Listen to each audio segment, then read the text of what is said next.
Let's ruin a book today. I'm taking an old waterlogged, trash-bound book and turning it into a wizard tome for my Gale Dekarios cosplay from Baldur's Gate 3. First things first, I knew I wanted some gold filigree on the book, so I filled up my little filigree molds with some hot glue while I painted the book. Once the molds were set, I then used gold foil to sort of gild them and give them a really beautiful, shiny gold look.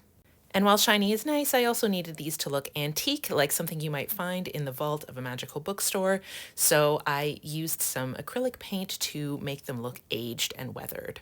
Next up, I designed some stencils on my iPad using Procreate and used my Cricut to cut them out, and then applied the same process that I did for the filigree molds to the actual book. There's definitely a learning curve to this process. For example, at first I wanted to just put gold vinyl instead of the gold leaf, but I didn't like the way it looked. So then I decided to do stencils instead. So there was a little bit of trial and error before I figured out something that worked for this project. But I'm really, really pleased with how it turned out. And once I did figure out how to make everything work, it honestly wasn't as difficult as I thought it would be.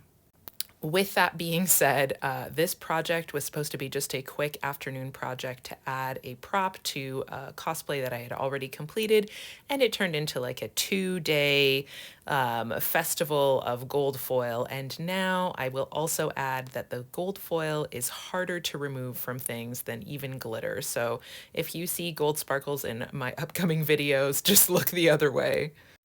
I foiled some craft foam to add the 3D effect to the front of the book. Part of this project was I refused to buy any supplies for this, so this was all stuff that I had on hand, a foil kit from a project that I had done last year, some paint that I had in my paint buckets, some molds I already had, hot glue, which I always have for sure, and so I didn't want to do anything extra for this book, so I used craft foam to make the 3D elements.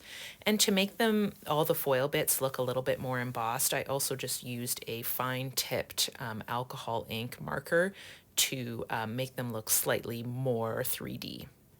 I also used some Copics to add different tones to the gold pieces. Overall, I'm pleased with this. I wish I had a more cool toned Copic, something a little bit more green based. However, again, I didn't want to buy anything new for this project. Finally, I added a dirty wash of brown, gray, and black paint to make the book look super old, weathered, and abandoned. I also sprinkled some of that paint at the top at the very end to make it a little bit more sort of like water damaged, and I'm really pleased with it came out. This is me using it in the photo shoot, and I honestly cannot wait to see the final pictures.